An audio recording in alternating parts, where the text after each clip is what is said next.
काबुल में क्या हो रहा है आप सबको दिख रहा है। वहाँ पर कभी 7 लाख सिख हिंदू होते थे, 1-2 दशक पहले ही। अधिकतर सिख थे, हिंदू तो फिर भी और भी कम थे, और आज उनको सबको वहाँ से बाहर निकलना पड़ रहा है। लेकिन जो Sikh freedom for justice SFJ वाले जो हैं, वो फिर भी तालिबान का समर्थन कर रहे हैं। वो सिख जिनको भागना पड़ रहा है उनका नहीं कर रहे हैं। ये नैरेटिव्स कहाँ से सेट हुआ, ये जो खालिस्तानी मानसिकता है, ये कहाँ से आरंभ होती है, कैसे होती है, कहाँ तक पहुँचती है, इसका क्या उपचार है? आइए इसके लिए हम मिलते हैं पुनीत सिंह सानी जी से, जो सीधे न्यूयॉर्क से हमारे साथ जुड़ रहे हैं। उससे पहले चैनल को सब्सक्राइब कर लीजिए और डिस्क्रिप्शन में देख लीजिए, वहाँ पर लिंक्स दिए हुए हैं, कंट्रीब्यूशन का लिंक दिया हुआ है, हमारे सोशल मीडिया का, ट्विटर का, व्हाट्सएप का, टेलीग्राम का, इंस्टाग्राम का, सबका लिंक दिया हुआ है। उसे ज्वाइन कीजिए जिससे आपको लगातार अपडेट मिलते रहें। आइए अब चलते हैं पुनीत जी के पास।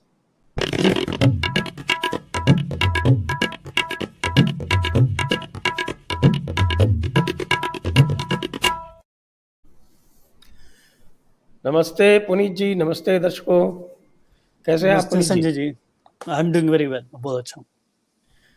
तो अभी हम देख रहे थे कि आपके ये SFJ वाले, इन्होंने अभी भी बयान दिया तालिबान के समर्थन में, जबकि सबसे ज़्यादा जो वहाँ पर कष्ट में है वो तो हमारे सिख भाई हैं, और उनको, और वो अफ़गान मूल के हैं, अफ़गान नागरिक हैं, अफ़गान सिटीज़न हैं, और उनको भारत ने पूरी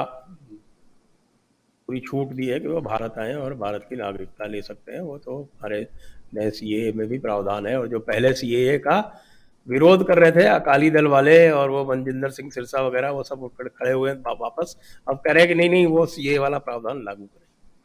लेकिन ये जो मानसिकता है और जिस प्रकार से हम देख रहे हैं कि एक भयंकर एक कन्वर्शन की आंधी चली हुई है पंजाब में, तो ये जो सिक्खी का जो एक रूप था जिसका हमने उत्कर्ष देखा महाराजा रंजीत सिंह के समय में, जो उन्होंने एक पूरा सिख साम्राज्य स्थापित किया और जो उन्होंने पूरी सनातन धर्म की मान्यताओं पर चलाया, उसके समाप्त होते ही ये किस प्रकार से ये करवट बदली है और ये क्या हुआ जो आज हम ये पूरा एक अब्राहमीकरण देख रहे हैं सिख धर्म का, और जिसका परिणाम अब हमें दिख रहा है खालिस्तान के रूप में, और जिसका परिणाम हमें दिख रहा है क्रिश्चियन कन्वर्शन के रूप में। जी तो संजय जी, आपने शुरू करने से पहले एक बात की कि ये जो अफगानिस्तान में थे ज्यादा सिख थे और कम हिंदू थे। I will disagree with this point, उसके बाद हम आगे बढ़ते। असल में जो हिंदू सिख का कोई डिस्टिंक्शन नहीं था। जो सहजदारी थे और खालसा थे, और जो खालसा थे, अगर आप 1891 का सेंसस आता है, they are like 35%, and you will be surprise. उसके बाद 25% रामदासिया थे। रामदासिया कौन? जो ये अपने क्या नाम है, कांशीराम जी थे, वो रामदासिया सिख होते थे। तो ये जो सारा ये मूवमेंट चला था Khalsa, this was a movement based in Punjab.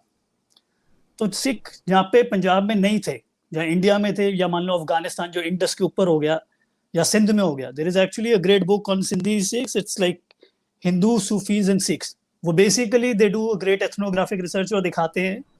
और आप अफगानिस्तान में भी जाएंगे, आपको एक चीजें मिलेंगी, जैसे वो जो करते हैं उसमें कोई फर्क नहीं है, सब नानकपंथी है।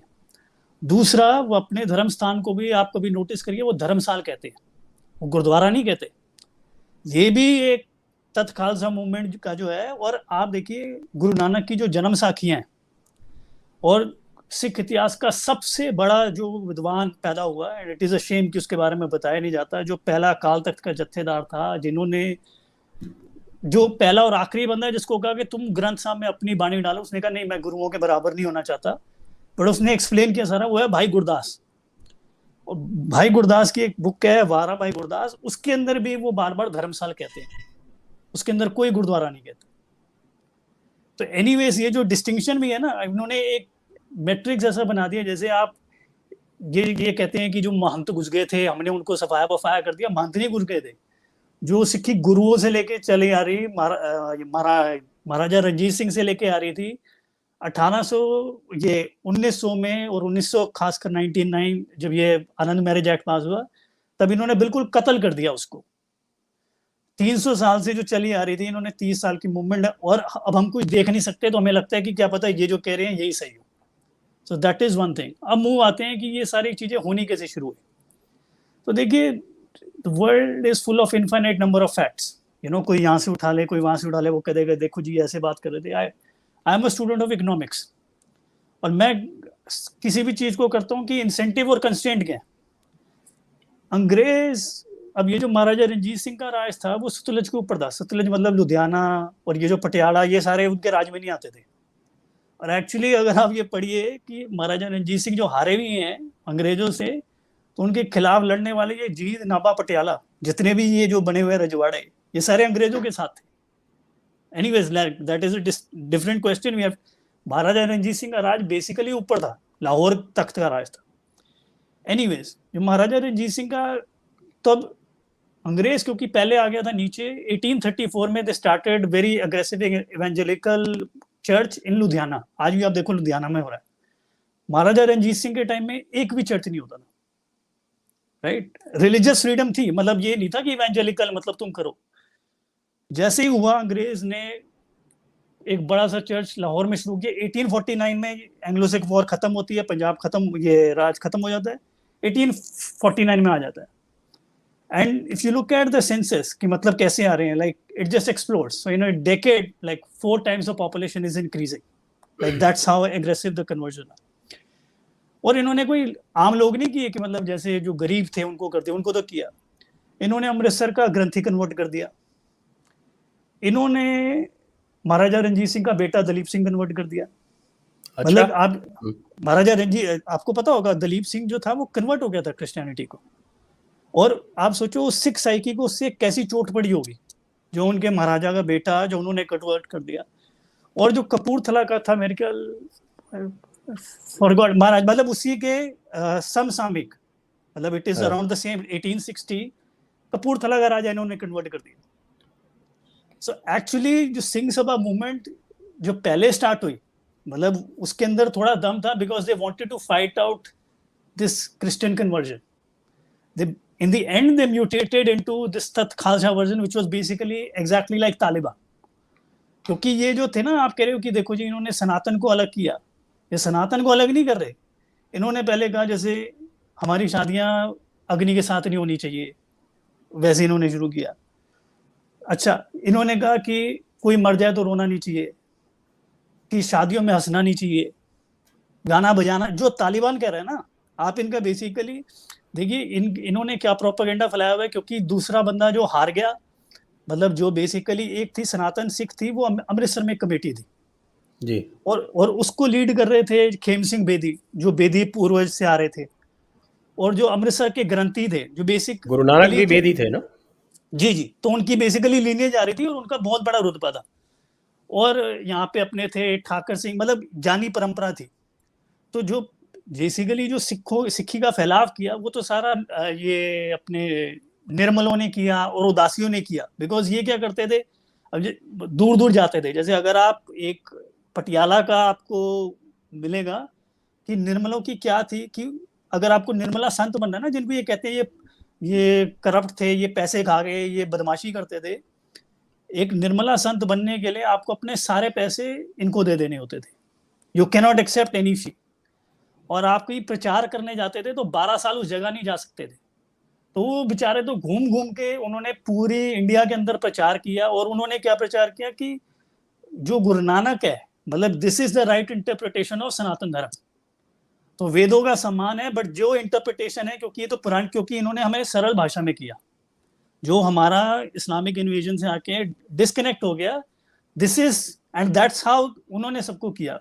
सो देवर, जो उनकी ज्ञानी परंपरा थी, देवर ऑल इन अमृतसर।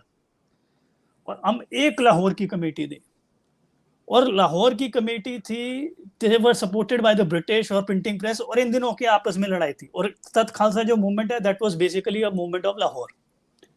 अब ये there are many reasons, but one of the reasons is कि लाहौर जीता कैसे, कि मतलब इसको क्या था। अब ब्रिटिश ने क्या इंसेंटिवाइज किया, तो बेसिकली आपको दिखाया ब्रिटिश जो थे एग्रेसिवली कन्वर्ट कर रहे थे।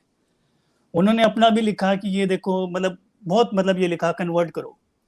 बट 1857 में वो बगावत हो गई। ये तो बाद में सावरकर ने कहा ये फर्स्ट वॉर ऑफ इंडिपेंडेंस है, इसको सुपर म्यूटनी कहते थे वैसे वो। तो 1857 में जब हुई, and there are many reasons, Sikhs did not support this mutiny. In fact वो अंग्रेजों का, like they were one of the foremost people in crushing this mutiny. For that अंग्रेजों ने कहा इनको इंसेंटिवाइज करो। Basically they were a foreign invaders and they wanted to control their rule. So उन्होंने वो कंट्रोल करने के लिए, उनकी तो पॉपुलेशन बहुत कम थी, so they needed a local population to rule it. तो अंग्रेजों ने क्या इंसेंटिवाइज किया, बेसिकली मान लो आप सिख हो, उन्होंने एक आइडेंटिटी खालसा की मतलब कहा कि अलग है, कि जैसे आप मान लो मैं सिख हूं, मैं आर्मी नहीं ज्वाइन कर सकता। इट वाज ब्रिटिश मतलब लॉ कि आप अगर ज्वाइन करने तो आप खालसा बनो, या आप अपने आप को हिंदू को। और अगर मैंने खालसा बन के आर्मी ज्वाइन कर ली, और मान लो अगर मैंने बाल कटा लिया, तो मुझे आर्मी से निकाल देंगे। और आर्मी ज्वाइन करके आप गुरु ग्रंथ साहब पे कसम खाओ कि हम अंग्रेजों के वफादार रहेंगे, कि हम अंग्रेजों से बचाएंगे। और ये जो आप मकॉलिफ की, मैं एक बार देख रहा था, thank you for doing it, and you know कि ये बातें बाहर आ रही हैं। आपने एक मकॉलिफ को भी किया, मकॉलिफ ने भी कहा, उसके बाद ही मकॉलिफ आता है। और ये जो तख्त खालसा के ऊल जलूल जो है ना, मतलब कई इतनी रिडिकुलस बातें हैं, maybe we will get into the discussion. इसको अपना मकॉलिफ ने हिस्टोरियन बन के जस्टिफाई कर दिया। जैसे आपको एक एग्जांपल देता हूं, यू विल बी सरप्राइज्ड कि उसके पहले एक ये जर्मन को लाए थे अर्नेस्ट ट्रम्प करके, हाँ और जी, उसने पूरा जब देखने के बाद उसने ये कहा कि साहब कि कोई हम है, इसमें कोई फर्क नहीं निकाल सकता, तो उसको इन्होंने भगा दिया और फिर मैकॉलिफ को लेके आए।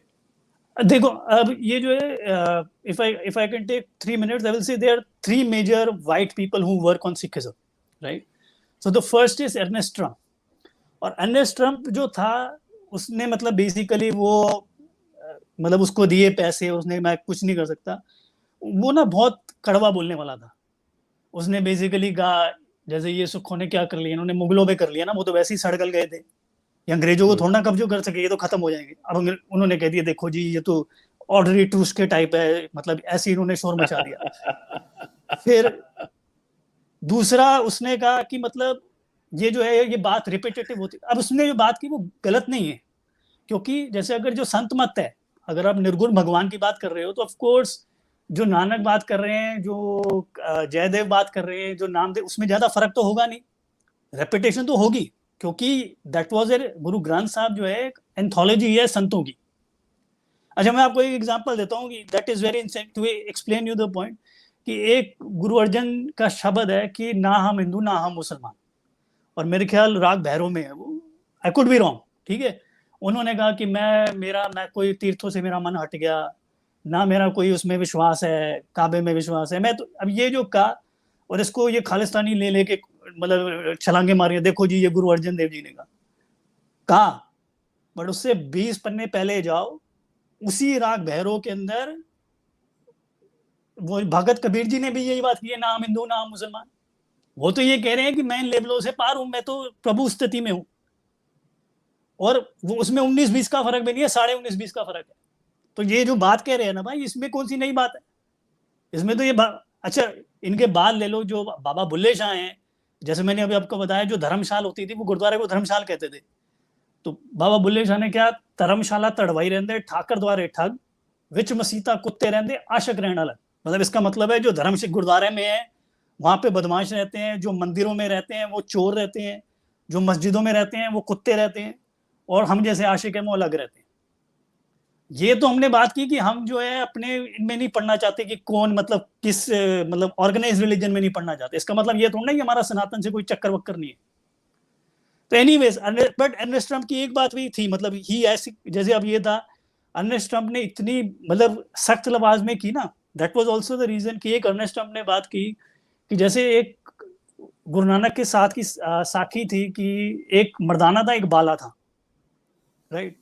अर्नेस्ट ट्रंप ने आई थिंक कूल ब्रोक करके, कूल ब्रोक जन्म साखी, वो ओल्डेस्ट जन्म साखी थी, सिखों को तो पता ही नहीं था। उसने वो जन्म साखी निकाल के लगा दी, वो सबसे पुरानी। उसने कहा देखो इसमें तो बाला है ही नहीं, इसका मतलब तुमने अपने आप से इजाद किया है। तो मतलब सिखों में बहुत बड़ा डर फैल गया कि एक अर्नेस्ट ट्रंप आगे इसकी बात का हमारे पास कोई जवाब नहीं है, और ये कह रहा है कि हम खत्म हो जाएंगे। So that was also like a big insecurity, you know, that movements like this started, like Singh Sabha, and then they became like got perverted into like Talibanism of Tat Khalsa. Anyway, so that was number one, Ernest Trump.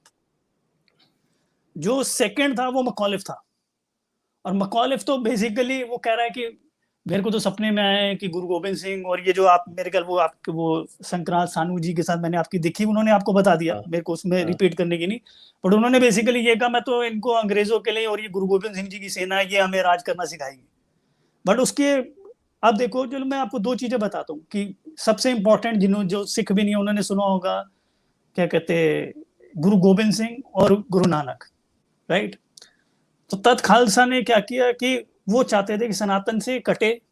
सनातन से काटने के दो और नुस्खे थे। एक तो जो हम त्योहार मनाते थे बेसिकली सारे, कि हम सारे सिखों के आप उम्ददो तारीख पर जो मेन त्योहार होते थे, होली, दिवाली, लोहड़ी, दशहरा, तो इसको तोड़ा कैसे जाए। और दूसरा बेसिकली दसम ग्रंथ। दसम ग्रंथ में अगर आपको बात करनी, we have to do another discussion, but I can, ये कोई खालिस्तानी एक्सप्लेन नहीं कर पा रहा कि इसमें ये अगर इसको लिखने की जरूरत क्या थी। और वो ऑलमोस्ट इतना बड़ा है, गुरु ग्रंथ साहिब जी के बराबर। I think Guru Granth Sahib is 1430 pages and that is 1428 pages, so it's a very big book. अगर इसके पढ़ना नहीं था तो इसको लिखा क्यों, कोई मतलब ही होगा। और गुरु महाराज तो कोई ऐसे नहीं कि बहुत बड़ा जीवन जी गए, वो तो 10 साल से कम की उम्र में उनके फादर की डेथ होगी, उनके पास किंगडम नहीं था, वो तो इधर उधर मारे जा रहे हैं, किसी से लड़ाई कर रहे हैं, कभी हो गया। आप देखो गुरु गोविंद सिंह जी के पास तो हरमंदर साहब भी नहीं था, वो कभी हरमंदर साहब नहीं गए, उनके कब्जे में नहीं था, एक राइवल घर के घर में था। तो उन्होंने इतनी बड़ी क्यों किताब लिखी भाई, उस टाइम तो कोई प्रिंटिंग प्रेस भी नहीं थी, हाथ से लिखनी पड़ती थी।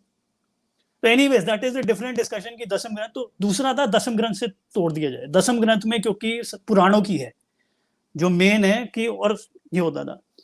अब कैसे, अब इन्होंने बुलाया मकॉलिफ। मकॉलिफ क्या कहता है तोड़ने के लिए, जैसे अब गुरु नानक देव जी का बर्थडे आता था कतक, मतलब बेसिकली ये कैलेंडर चेंज करना चाहते थे, और अब इन्होंने नानकशाही कर भी दिया। तो इन्होंने तत्खालसा की मूवमेंट के लिए, क्योंकि उस टाइम तो था main focus was on Guru's teachings. ये जो आया कि इनके गुरपुरब मनाओ, और मतलब ये जो है ना, ये ज्ञानी ज्ञान सिंह की, दैट इज आल्सो 1818 थिंग कि ये जो फॉर्मलाइजेशन ऑफ कि गुरु के बर्थडे कब है, ये that is late 19th century this happens.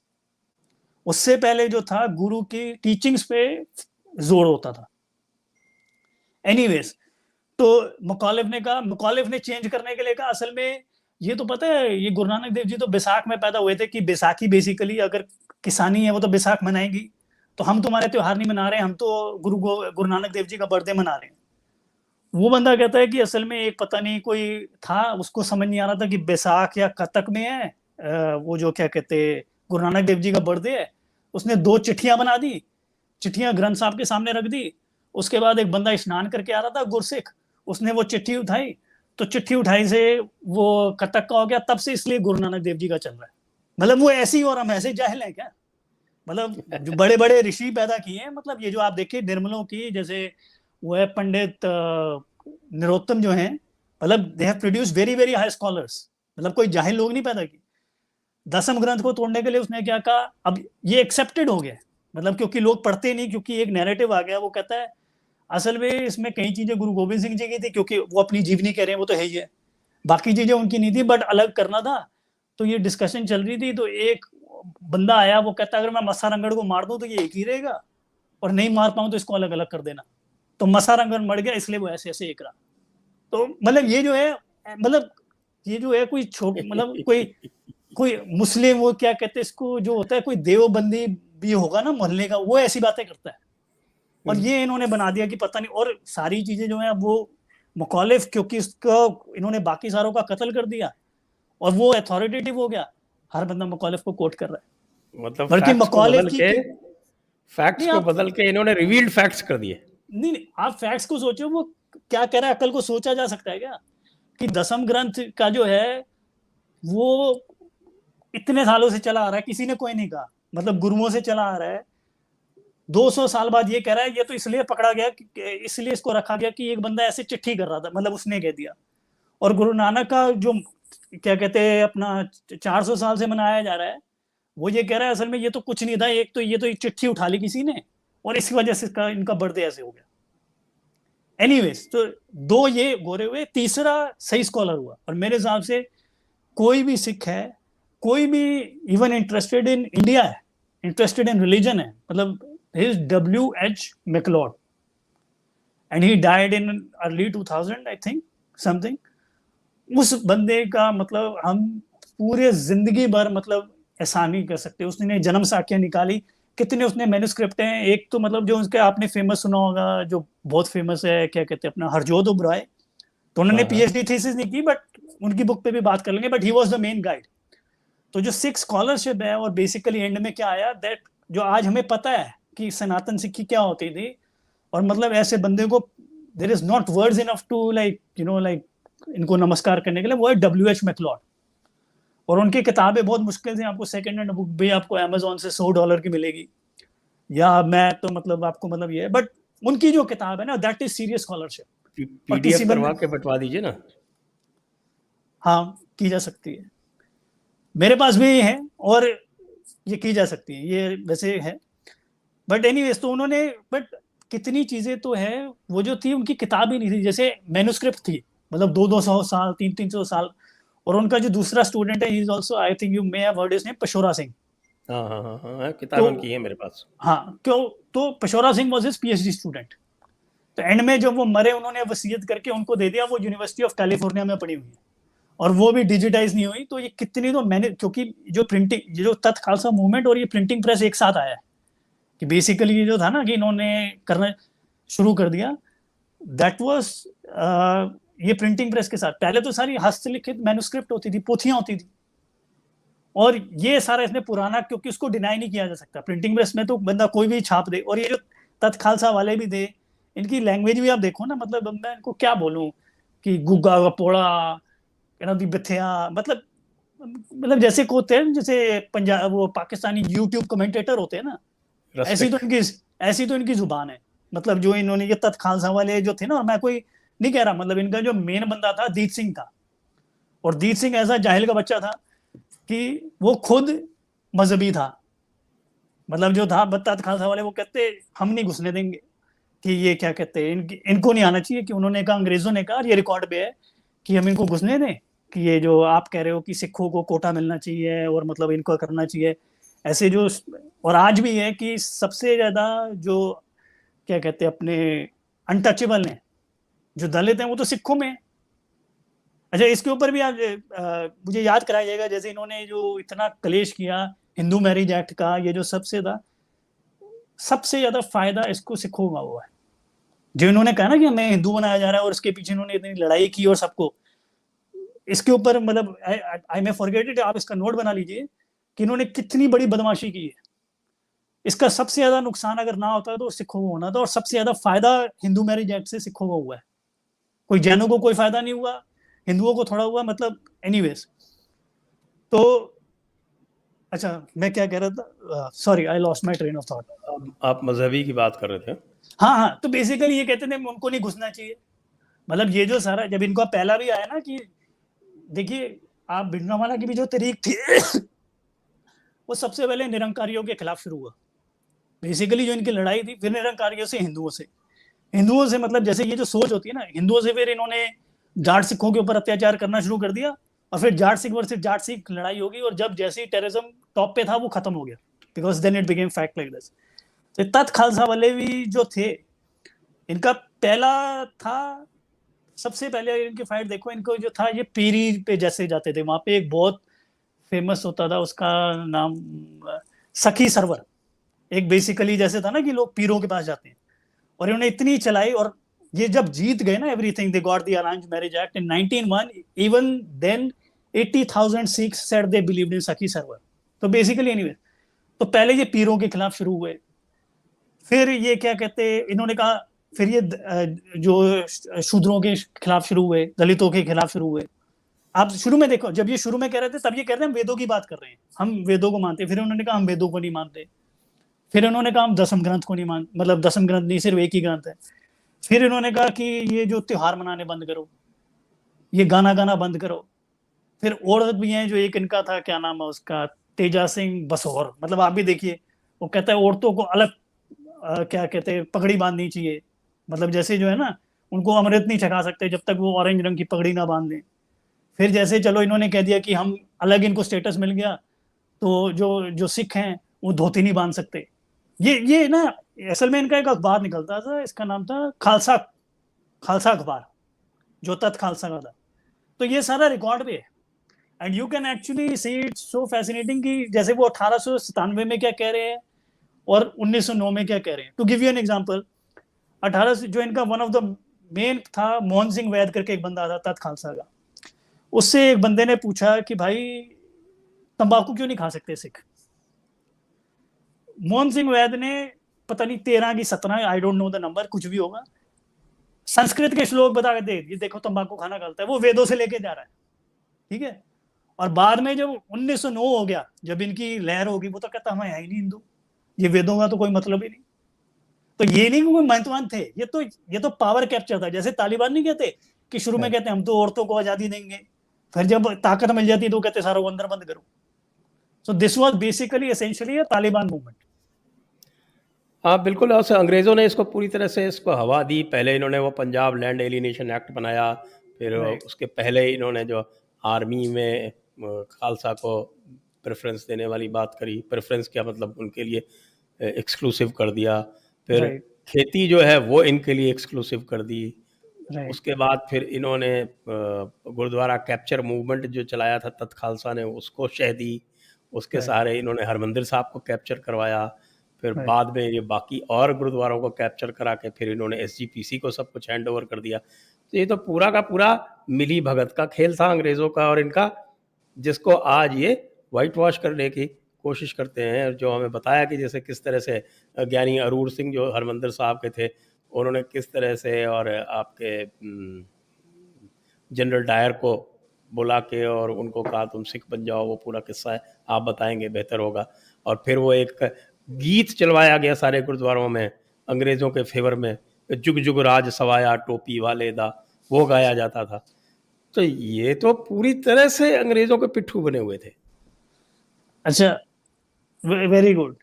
आप इतनी बातें कर रहे हैं, आप अगर मैं भूल जाऊं तो आप नोट लीजिए, मैं हर बात पे बात कर सकता हूँ। बट जैसे एक अरूर सिंह की आप बात लो, तो अरूर सिंह था ये जो है नाना सिमरनजीत सिंह मान का। अच्छा, इसी ने जो पहले जो था ना कि क्या कहते, गुरुद्वारे से मूर्ति हटवाई, और ये भी अरूर सिंह का हाथ था 1905 में। अच्छा, मूर्तियां नहीं उठवाई, ये खालसा अखबार जो तत् खालसा है कि उन्होंने प्रॉब्लम दी। आप कभी जाए दुख भंजनी बेरी है, जो वहां पे है ना, दुख भंजनी बेरी पे गुरु गोविंद सिंह जी की फोटो होती थी, कि मतलब वो अपना हाथ आगे कर रहे हैं, और जो दुर्गा है, जो उन्होंने सारा जो कहा, आज भी वो जो तो सोहेला, जो गुरु गोविंद सिंह जी की बाणी है, वो तो शाक्त है, वो तो अच्छा, एनीवेज, तो वो जो दुर्गा है वो उनको तलवार दे रही है। ये खालसा अखबार में निकला हुआ है।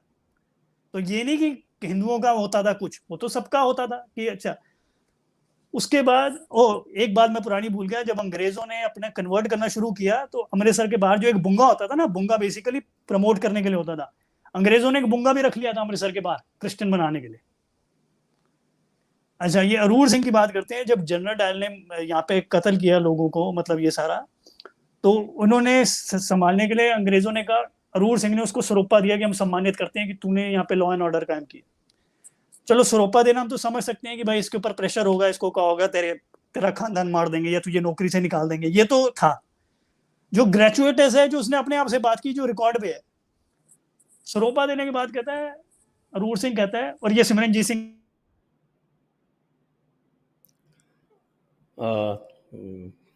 अचानक डिस्कनेक्ट हो गया। आई जस्ट होप कि ये नॉर्मल डिस्कनेक्शन है और किसी खालिस्तानी ने नहीं डिस्कनेक्ट कर दिया हो। लेकिन बातचीत, और आप लोगों से तब तक अनुरोध है कि आप लोग सवाल अवश्य पूछें, क्योंकि बहुत महत्वपूर्ण बातें बताई जा रही हैं। इनमें से बहुत सारी आपको पता नहीं होंगी, क्लैरिफिकेशंस पूछ लीजिए इस समय। हाँ जी, हाँ सॉरी, सॉरी हाँ वो कट तो गया था बीच में। ज्ञानी अरूर सिंह। हाँ, ज्ञानी अरूर सिंह।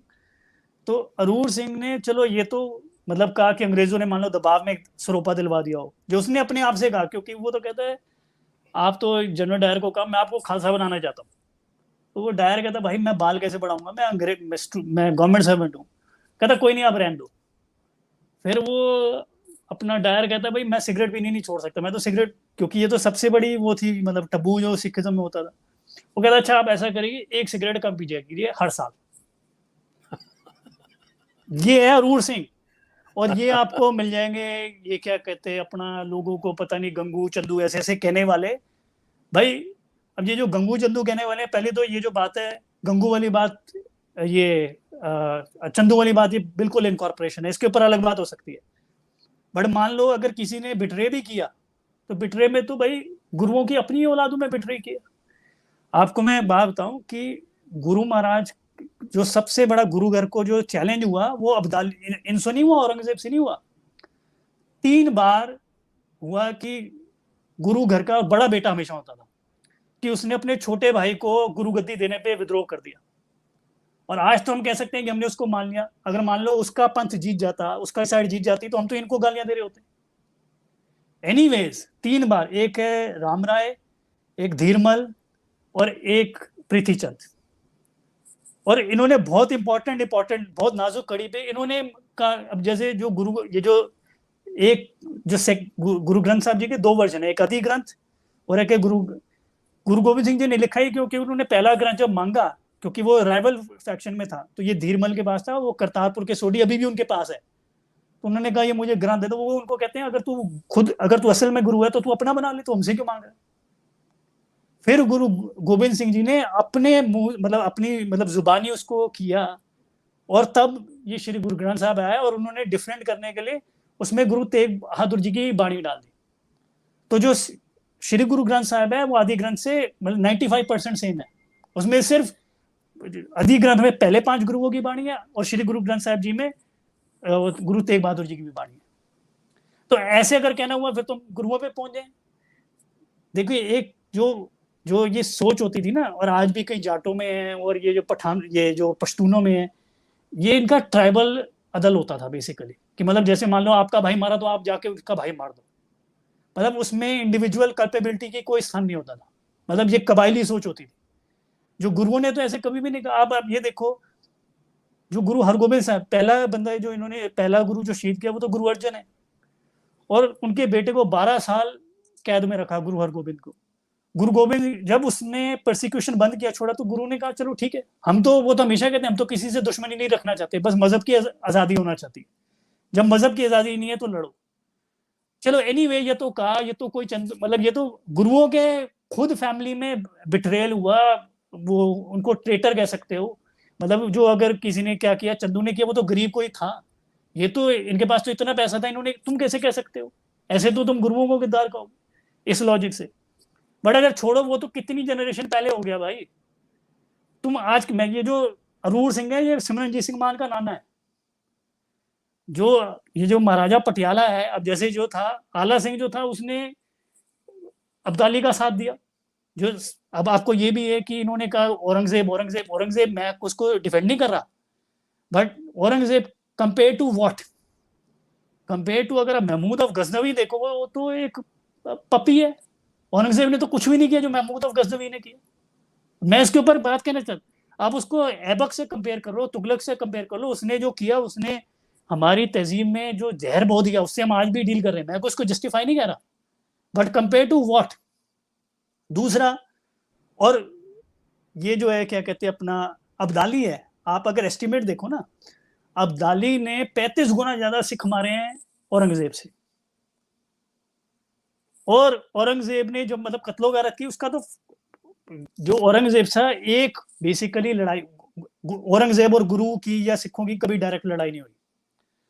चमकौर में एक लड़ाई हुई है, जो एक प्रोविंस होता था, प्रोविंस तो बहुत सारे होते थे, एक सिरंद होता था, मुल्तान होता था, अपना हो गया, मतलब बहुत सारे हो गए, लाहौर हो गया।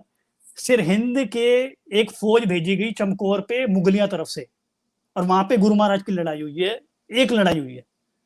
और उस लड़ाई के बाद गुरु महाराज ने उनको फतेहनामा लिखा, actually posted a thread on my Twitter, उसका मतलब काफी था, मतलब वो उसको मैंने कंपेयर किया है गुरु महाराज और महाराजा रणजीत सिंह का कॉन्टेक्स्ट दिया, और शिवाजी महाराज और औरंगजेब। किसी को इंटरेस्ट है तो वो थ्रेड पढ़ ले, so I would not go into it, it's like pinned on my Twitter profile. Anyways, तो अब्दाली ने जो था उसने तो 35 गुना मारे हैं, और अब जो औरंगजेब था उसने हरमंदर, अब्दाली ने तो क्या करा, हरमंदर साहब को जमीन पे कुछ होता नहीं था, उसने बिल्कुल बलियामेट कर दिया, मिट्टी में मिला दिया। उसने जो क्या कहते सरोवर में था गाय काट के डाल दी। उसने किया, उसने दिया कि मैं सिखों का खत्म कर दूंगा। तो according to an estimate, you know like we don't, क्योंकि ये सारे उस टाइम के हैं, कोई सीसीटीवी फुटेज तो है नहीं, 65 to 90% सिख्स वर किल्ड। ठीक है, अब अब्दाली का जो है, ये पटियाला ने जो अमरिंदर सिंह है उन्होंने साथ दिया, और अब्दाली के बाद इनके कॉइन निकलते रहे हैं अब्दाली के नाम पे। आप ये जो कह रहे हो ना रंजीत सिंह के, ये भी बहुत इंटरेस्टिंग। मैं आपको एक बात बताऊं, आप ब्रिटिश म्यूजियम जाइए, आई थिंक 1828, जो महाराजा रंजीत सिंह के सिक्के हैं वो कभी गुरु नानक देव जी का लेते हैं और भगवान कृष्ण का लेते हैं। जब वो गुरु नानक देव जी का लेते हैं तो कहते हैं अकाल सहाय नानक जी, कि मतलब अकाल मतलब भगवान है, इनकी मतलब कृपा है गुरु नानक के ऊपर। गुरु नानक को भगवान नहीं कहते, पर जब वो, आप ये ब्रिटिश म्यूजियम में जाइए उनके सिक्के देखिए, और जब उन्होंने निकाला है तो कहते हैं अकाल देवकी नंदन जी, कृष्ण को देवकी नंदन को वो खुद अकाल कह रहे हैं। और जो पटियाला वालों के सिक्के हैं वो तो उन्होंने अब्दाली के नाम के सिक्के निकाले हुए। तो भाई तुम किसको, आला सिंह को रियासत ही अब्दाली ने दी थी। मैं तो कहता हूँ कि किसी के मतलब जो औलाद का जो बाप का जुर्म औलाद पे नहीं जाना चाहिए। यही हमारे गुरुओं का है, यही हमारी संस्कृति है कि हर बंदे का अपना पाप अपना पुण्य, और तुम जिंदगी में जो भोग रहे हो जो तुम्हारा पिछलेगा। तो मैं ये नहीं कहना चाहता कि जैसे कि अमरिंदर सिंह को गालियां निकालो कि आला सिंह ये कर गया, बट ये जो ऐसी भाषा यूज कर रही है कि मतलब ये, अच्छा ये जिनको ये कह रहे हैं ना कि ये मिले, ये तख्त खालसा ये के सारे ब्रिटिश से मिले हुए थे। तो गिव यू एन एग्जांपल, जब महाराजा दलीप सिंह को मैंने बताया क्रिश्चियन बना दिया, उसको इंग्लैंड भेज दिया, तो यहाँ से जो सनातन सिख का था, मेरे ख्याल आई थिंक ठाकर सिंह या बेदी, दोनों में से एक, you know it's I don't know, मतलब आई रीड सम, उसने कोई बहाना बना के बीमारी का वो इंग्लैंड चला गया। उसने उसको बताया कि तू ऐसे, हम तेरी इतनी महान थी और मतलब तुझे ये करना चाहिए, और तुझे यहाँ पे आके पंजाब में वो बनना चाहिए, राजा बनना चाहिए, मतलब Punjab is waiting for you. और उसने, अब ये भी नहीं, history doesn't follow it clear cut lines, you know it is very messy. So they also did wrong. ये जो थे सनातन सिख, ये भी जातिवाद में विश्वास रखते थे, और इन्होंने भी 2 नंबर काम किया। इन्होंने दलीप सिंह को सपोर्ट दिलाने के लिए, क्योंकि लोग तो इनको तो पता नहीं होता, इन्होंने कहा कि हमारे ग्रंथों में लिखा है कि गुरु नानक देव जी ने कहा था कि दलीप सिंह जो है वो दूसरा पंथ स्टार्ट करेगा, तो ये दूसरा नानक आने वाला है, और सारे तैयार हो जाओ और यहाँ पे हम लड़ाई झगड़ा करेंगे। तो अंग्रेजों ने तो ऐसा बैंड बजाया, तो वो जो था वो निकल Thakar Singh, he died in Pondicherry. जैसे इन्होंने भगा दिया था ना बहादुर शाह जफर को कि तू रंगून चला जा, और वो वहां पे एनोनिमस मरा। ऐसे जो ठाकर सिंह जी थे, वो जो बहुत बड़े ज्ञानी थे, ठाकर सिंह संथिया वाला, वो पौंडीचेरी में उनकी डेथ हुई है।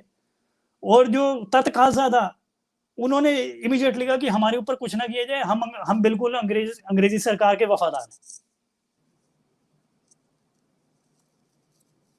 तो मतलब ये तो अब इनको इंसेंटिवाइज मिला, you know there many thing. तो एक तो आर्मी में था, फिर आप ये देखो जो आर्मी ने इनकी सेपरेट बनाई आइडेंटिटी कि आर्मी थी, कॉलोनीज थी। हाँ, बट नहीं, आप देखिए जो ये सिंह, ये तख्त खालसा को पैसा भी आ रहा है, क्योंकि इन्होंने बेसिकली जो ब्रिटिश से इतनी ट्रेनिंग होती थी, क्योंकि इन्होंने तख्त खालसा सिंह सभा आर्मी के अंदर बनाना शुरू कर दी। और आप अगर उनकी फंडिंग के सोर्सेज देखें, क्योंकि वो तो हमेशा पैसे मांगते रहते थे कि पैसे दे दो जी, पैसे दे दो।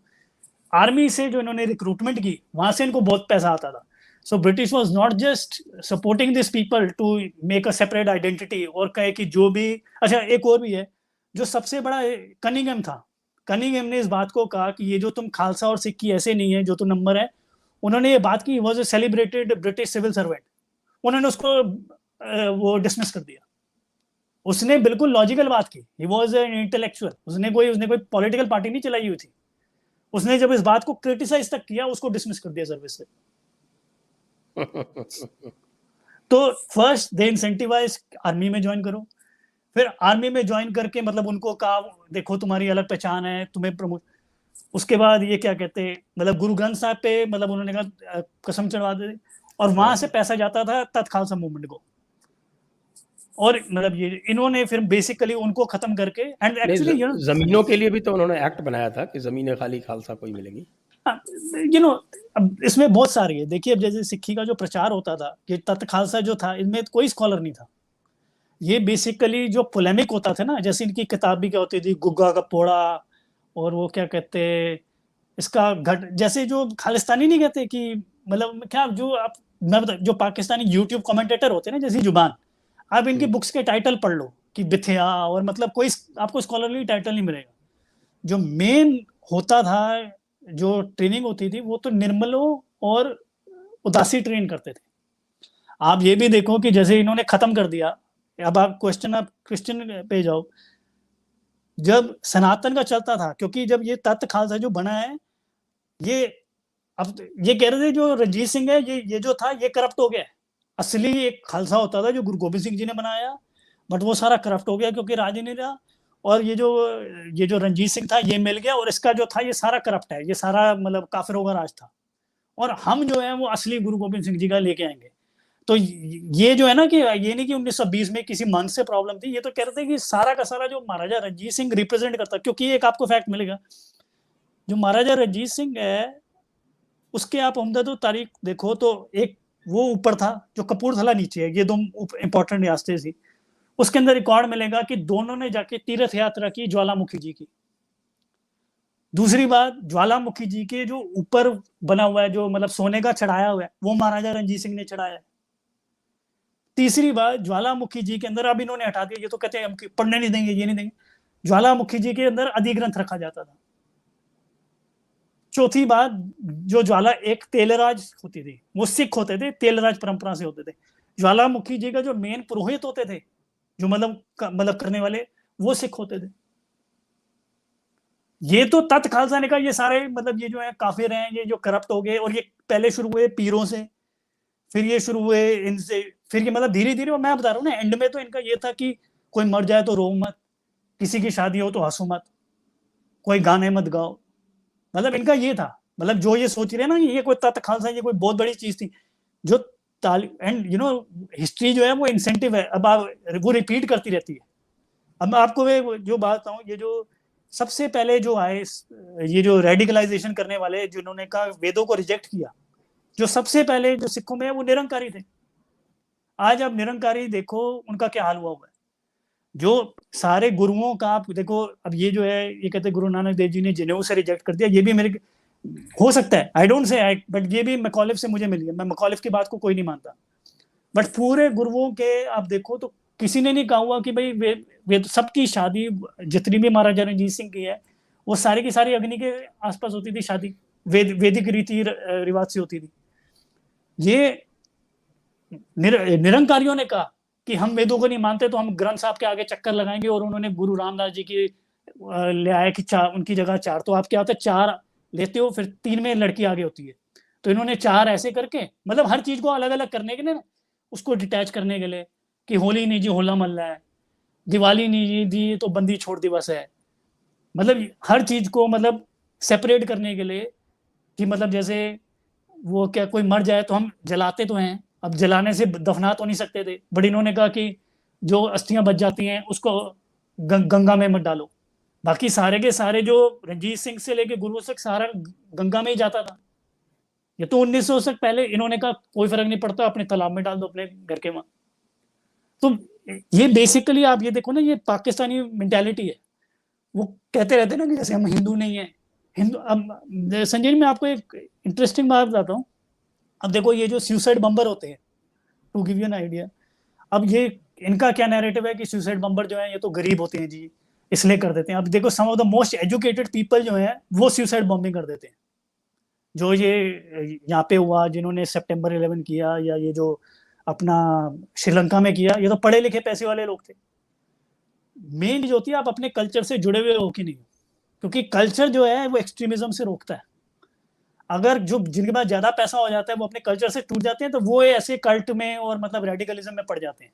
तो आप कभी देखो, मैंने तो नहीं जानता, जैसे कोई अगर म्यूजिक से जुड़ा हुआ हो, मतलब वो मतलब शराब से अगर खालिस्तानी के घर भी पैदा हो जाए, अगर किसी को म्यूजिक की समझ हो, मतलब जो अपने जमीन से जोड़ती है या भगवान से जोड़ती है, वो रेडिकलिज्म में नहीं पड़ता। तो ये जो है, ये हर चीज को अपनी कल्चर से तोड़ना शुरू हो जाएंगे तो रेडिकलिज्म तो फैलेगा ही।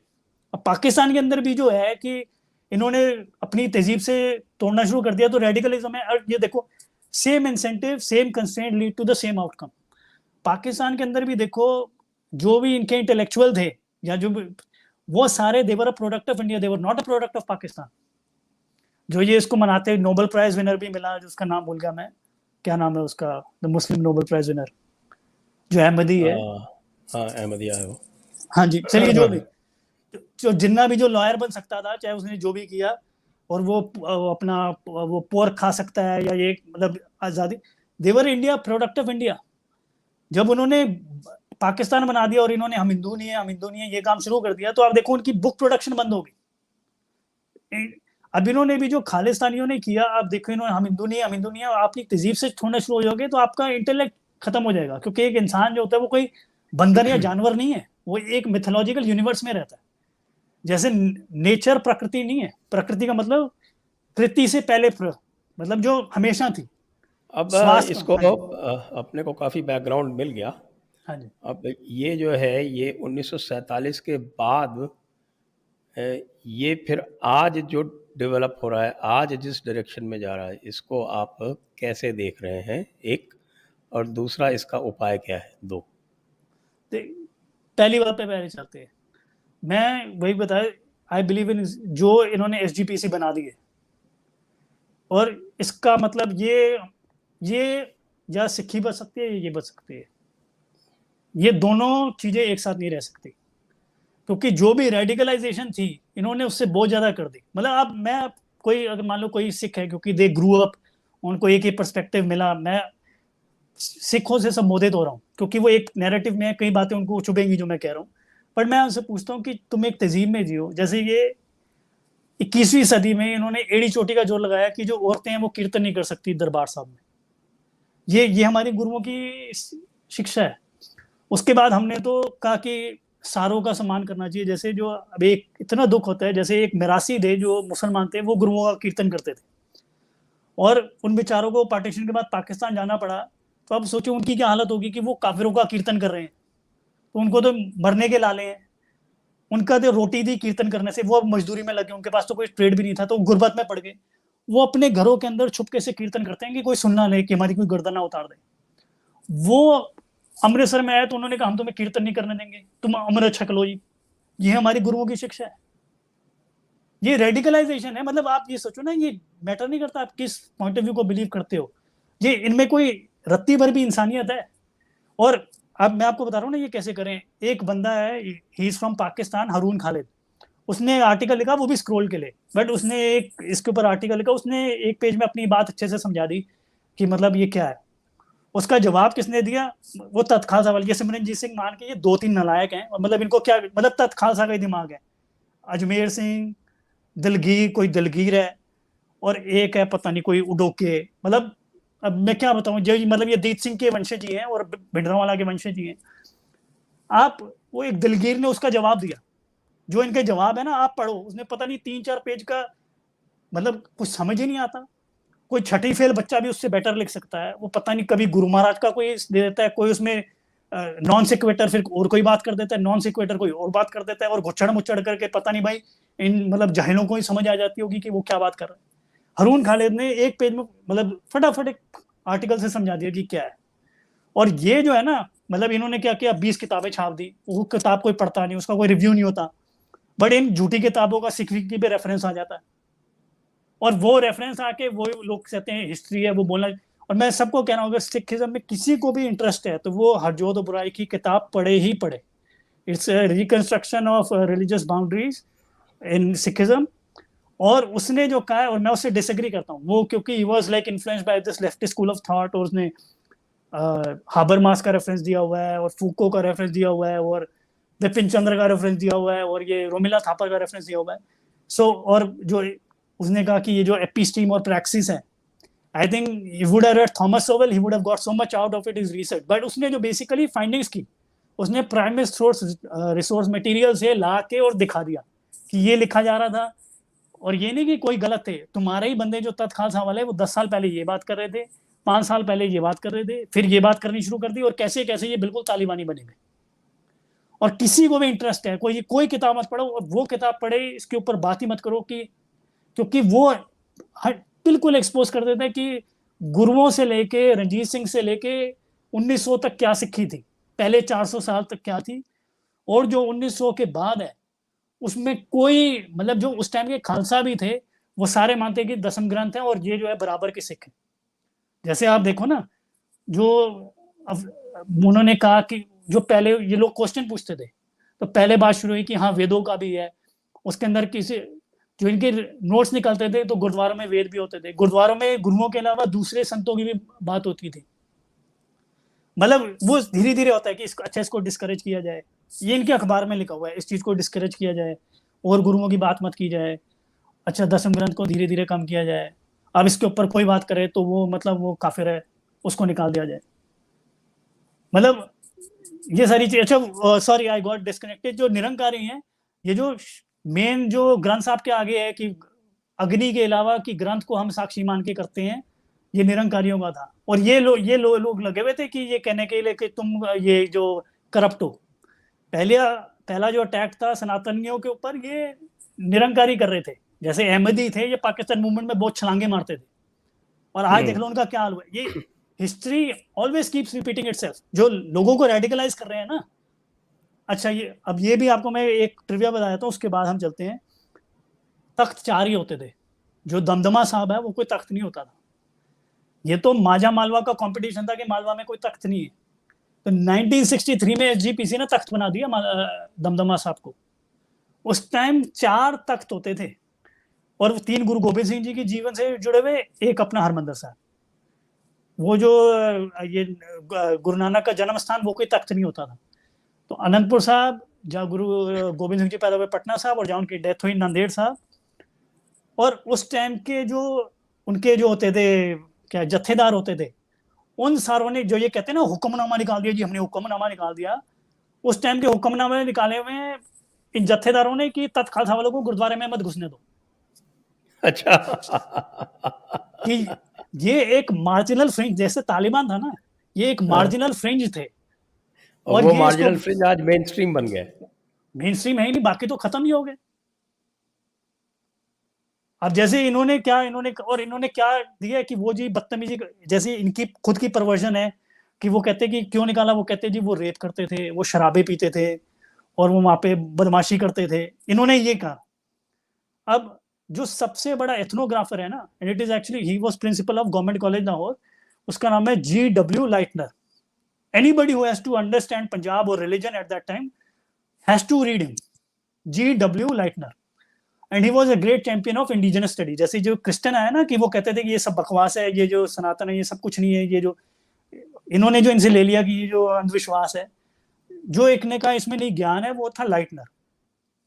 तो लाइटनर ने जाके जब एथनोग्राफिक रिसर्च की, तो निर्मलों का क्या होता था कि मतलब वो तो कहीं अगर प्रचार करते तो 12 साल वहां पे जा नहीं सकते, वो तो शादी नहीं करते थे, वो तो परिवार, उनका तो जिंदगी भर ही प्रचार था।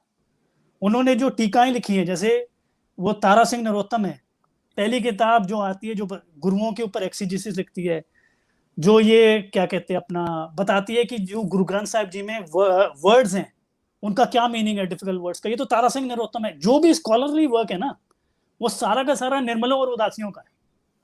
To give you another example, इन्होंने कई चीजें हैं जो, चलो मेरी बात नहीं मान रहे, जो अपना आप जाओ कि क्या कहते हैं, आप हरमंदिर साहब जाओ, अभी भी एक ब्रह्मबूटा अखाड़ा है ना।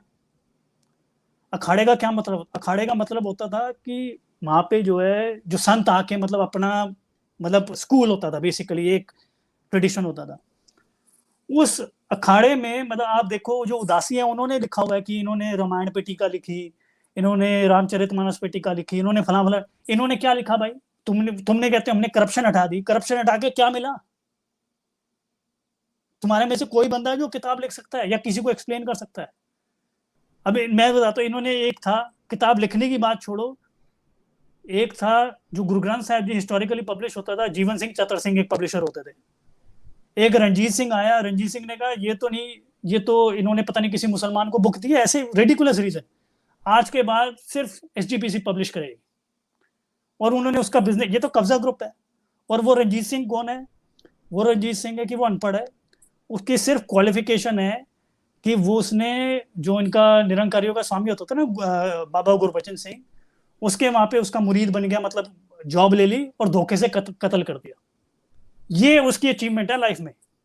उसको कुछ नहीं पता, आप उसको ये मतलब वो जाहिल आदमी है बिल्कुल। और वो यहाँ पे वो क्या काम करता था, उसको एंड में निकाल भी दिया, मतलब ही वॉज डिसमिस्ड।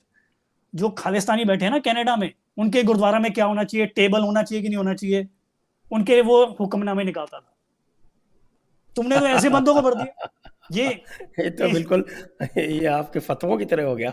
मैं आपको बेसिकली, आप जैसे कह रहे हैं ना रेडिकलाइजेशन, मैं आपको एक बताऊं, जो खालिस्तान का जड़ है, या आप मान लो कह लो गटर है पूरी दुनिया में, वो है सरी, कनाडा के अंदर। और वहां पे भी जो ये सरी के गुरुद्वारे में है ना, और ये सारे जिन्होंने ये 85 की बॉम्बिंग की, ये जो बागड़ी और ये क्या नाम है मलिक, और ये सारे, ये सरी के गुरुद्वारे में भी जब इलेक्शन था और ये लड़ाई झगड़ा करते थे क्योंकि इनको पता है इलेक्शन जीत नहीं सकते, तो कैनेडियन पुलिस आई और जूते डाल के गुरुद्वारे में घुसी। जब इन्होंने वोटिंग कराई तो ये बुरी तरह हार गए खालिस्तानी।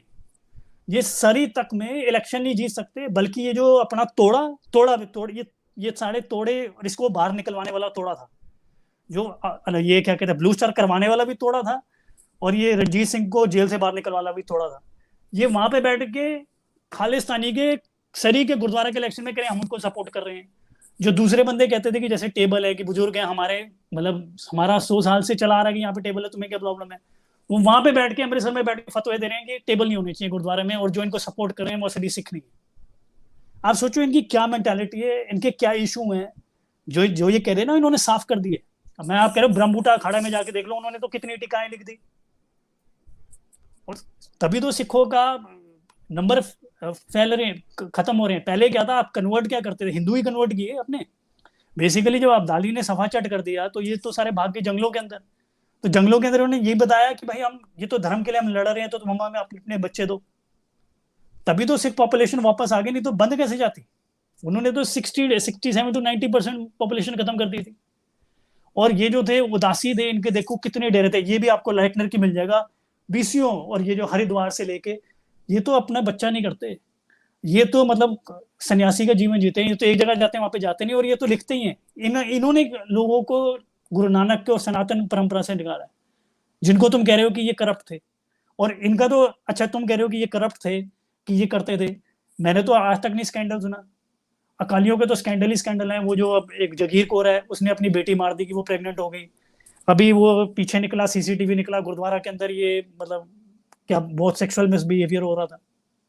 तुमने जिनको जिनको कहा कि ये मिसबिहेवियर करते हैं उनको पूरा साफो चट कर दिया, तुम आज करे हो तो तुम्हें साफ चट करते हैं। दे आर, मैं आपको बता रहा हूँ ना, जैसे बिल्कुल तालिबानी है, जैसे ऑस्टेंटेनियस डिस्प्ले ऑफ रिलीजियोसिटी। आप कोई भी जो ज्यादा जोर जोर से अल्लाह अल्लाह कहता है ना, उसका देख लो, उसका ईमान खोखला होता है। जो दूसरे के ऊपर ज्यादा कह रहे होते हैं ना कि ये काफिर है, वो खुद उनको कुछ नहीं पता, वो खुद जाहिल होता। और ये हर जगह होता है, ये ईसाइयों में भी होता है, ये मुसलमान में भी होता है। और हमारी दुर्भाग्य है कि ये हमारे सर पे बैठ गए और इन्होंने हरमंदिर साहब को चर्च बना दिया, बल्कि ये कोई चर्च नहीं होता था। अब ये एक डिटेल डिस्कशन है कि ये जत्थेदार का कॉन्सेप्ट क्या है। जहां तक मैं जानता हूँ, जहां तक मैंने रिसर्च किया ये है। अब लगभग 1 घंटा हो चुका है, तो अब ये मुझे हाँ जी, लगता है कि हमें अब कोई फॉलो अप भी इसके ऊपर करना पड़ेगा, ऐसा लग रहा है। हाँ जी, और अब इसका अंत करते हैं। मैं अंतिम प्रश्न आपसे पूछता हूँ, फिर हम ऑडियंस क्वेश्चन ले लेंगे। जी। और वो अंतिम प्रश्न है कि आप बताएं कि इसको वापस अपनी जड़ों से जोड़ने का उपाय क्या है। मैं तो कह रहा हूँ हमें जी, मैं प्रशंसक हूँ वैसे नरेंद्र मोदी का, बट उसने हमें मरवा दिया। उन्होंने क्या काम किया, मैं आप दो चीजें हैं। जैसे गुरुद्वारा में क्या होता था, पहले सेहदारी बराबर के सिख होते थे, फिर उन्होंने कहा, अब इन्होंने इलेक्शन पास कर दिया कि जिसकी दाढ़ी कटी हुई है, जिसने पगड़ी नहीं डाली हुई, वो वोट नहीं कर सकता। अंग्रेजों वाला काम। नहीं, अंग्रेजों से बहुत कदम आगे, अंग्रेजों से बहुत कदम आगे। और मनमोहन सिंह के पास ये 10 साल पड़ा रहा, मनमोहन सिंह ने इसके ऊपर साइन नहीं किया। नरेंद्र मोदी ने जाके इंडियन पार्लियामेंट में जाके इसको कानून बना दिया। तो अब जो बंदे थे इन्होंने, अगर आप बाकी सारों को जो तुमसे डिसएग्री करते हो उनको तुमने निकाल दिया तो उनकी क्या पावर रहेगी? उनके खिलाफ तो वही वोट कर सकते थे ना जो इस रेडिकलाइजेशन के खिलाफ थे। दूसरी बात, मैं आपको बता रहा हूं कि मैं अकेला जो है ये यहाँ पे है, मैं लड़ता हूं कि मेरे eight personal cost and risk मैं खालिस्तानियों से लड़ता हूं और मैं उनको जवाब देता हूं, उनके पास कोई नहीं होता। इन्होंने क्या कहते हैं अपना, मेरे पास क्या सपोर्ट है? यहाँ पे सारे गुरुद्वारों में नफरत फैलाई जा रही है, भिंडरांवाला की फोटो है, बस ब्राह्मण को और हिंदुओं को और इंडिया को गालियां निकालो। वहां पे वेबसाइट में उनका तो एड्रेस है, मतलब आप जो मर्जी करो, अगर मैं लड़ूं मुझे क्या सपोर्ट है? और वो जो क्या कहते हैं, ये जो इंडियन गवर्नमेंट है वो इनको वैलिडेशन दे रही है। अगर आज मैं लड़ूं, मतलब ये तो शोर मचाएंगे कि देखो जी देखो, अगर इनके खिलाफ कुछ हो कि हमारे सिखों के साथ कोई धक्का हो रहा है, तो इनके पास तो अपनी ऑर्गेनाइजेशन है, खालिस्तानी है, पाकिस्तानी है, इंडियन गवर्नमेंट भी इनकी बात सुनना शुरू हो जाती है। Really like understanding it, I feel so much for the ordinary Muslim. जैसे ये जो एसजीपीसी है, ये All India Muslim Personal Law Board है, आपने इनको पावर दे दी है। एक तरफ मैं अकेला हूं, दूसरी तरफ एक पूरी एस्टैब्लिशमेंट है जो जिसको गवर्नमेंट सपोर्ट करती है और गवर्नमेंट फंड करती है, तो क्या हो सकता है? कुछ नहीं हो सकता। ये तो यही है कि मैं जैसे एक बात आ रहा था कि 40-50 साल से आयशा जलाल की किताब चलती रही कि ये तो जो जिन्ना था ये तो पाकिस्तान बनाना ही नहीं चाहता था, राइट। एक फिर धूली भला की किताब I making a new mother, उसने बिल्कुल डिस्ट्रॉय कर दी थीसिस, और अब इस जो है इश्तियाक अहमद ने उसके ऊपर बढ़ा दिया। कोई सिख है जो ये जो क्या कहते हैं अपना जो है अपना हरजोत बुराई की किताब इस लाइक धूली भला की किताब, उसकी किताब को प्रमोट किया जाए और उसके ऊपर एक बनाया जाए कि क्या, और ब्रिटिश से रिकॉर्ड निकाला जाए कि ये कैसे पिट्ठू दे तो पता लगे, then may be a renaissance, and renaissance can also only happen may be in US, कि यहाँ पे हम एसजीपीसी से तो आजाद हैं। वो तो पंजाब में तो कुछ नहीं, पंजाब इज गॉन। और आप जैसे कहते हो ना कन्वर्जन, आप ये देखो, मैं इसको इतना बुरा नहीं मानता, क्योंकि वहां पे क्या क्या विचार है, मतलब जो ये सिक्खी है, तालिबानिज्म है कि ये गलत है, ये मत करो, ये मत करो, बंदे के जीवन से रहम प्ले निकाल दिया। अब उनके पास एक एस्केप है, या ड्रग है या क्रिश्चियनिटी है, उनके पास रास्ता क्या है? और ये भी देखो, क्योंकि अगर आप देखो जो ड्रग्स है, ड्रग्स तो आ रहे पाकिस्तान से, वो हरियाणा पे क्यों नहीं जा रहे भाई? आप ये जो कह रहे हो ड्रग है, हरियाणा में क्यों नहीं जा रहे? वो तो प्लेन ही है, जो वहां पे कोई बॉर्डर पुलिस रोक लेती है उनको। It is a spiritual crisis, it is an intellectual crisis, कि जो ये जो है जैसे तालिबान के अंदर है। आपको मैं एक एग्जांपल दूं, जैसे सीरिया के अंदर था जब सिविल वॉर हुई, आप लोगों के पूछो वहां पे ड्रग एडिक्शन, वो मुसलमान है, वो सेक्सुअल वो क्या कहते हैं प्रोस्टिट्यूशन, और वहां पे जो बर्लिन से भी ज्यादा सेक्सुअल फ्रीडम हो गई, जो क्योंकि वो खत्म ही हो गया जिंदगी, तो लोग करप्ट हो जाते हैं। तो एसजीपीसी जो है, जो हर चीज में घुसी हुई है, जो हर चीज को सही चीज को गलत कह रही है, गलत और हमारी संस्कृति से जोड़ रही है, उसके अंदर जीना संभव है, मतलब उसके अंदर सांस लेना संभव है। तो इसका बस यही हो सकता है, तो वो कहीं ना कहीं रास्ता ढूंढेंगे, और वो रेनेसांस यहाँ पे हो सकता है जहाँ पे हम आजाद है एसजीपीसी से, यहाँ पे कोई सिख शुरू करें और उनको कोई रास्ता मिले, then they can do. But Punjab is, SGPC और सिक्खी एक साथ नहीं रह सकते, और जो गवर्नमेंट ने कंस्ट्रेंट बना दिए वो एसजीपीसी को और पावरफुल बना दिए। एसजीपी, वो तो मैं बहुत पहले से कहता रहा हूँ कि एसजीपीसी को ख़त्म होना पड़ेगा अगर सिक्खी को बचना है तो। चलिए इसी पॉइंट पे अब हम चलते हैं ऑडियंस क्वेश्चंस पे। हाँ जी, और मैं सभी दर्शकों से अनुरोध करता हूँ कि इस वीडियो को कृपया शेयर करें, लाइक करें, इस पर बेल आइकॉन दबाएं, हमें सब्सक्राइब करें, और डिस्क्रिप्शन में जाके आप देख सकते हैं हमारे सोशल मीडिया हैंडल्स को भी आप फॉलो कर सकते हैं, और हमें कंट्रीब्यूशन के लिए भी वहाँ पर लिंक दिया हुआ है, आप हमें पत्रम पुष्पम भी प्रदान कर सकते हैं।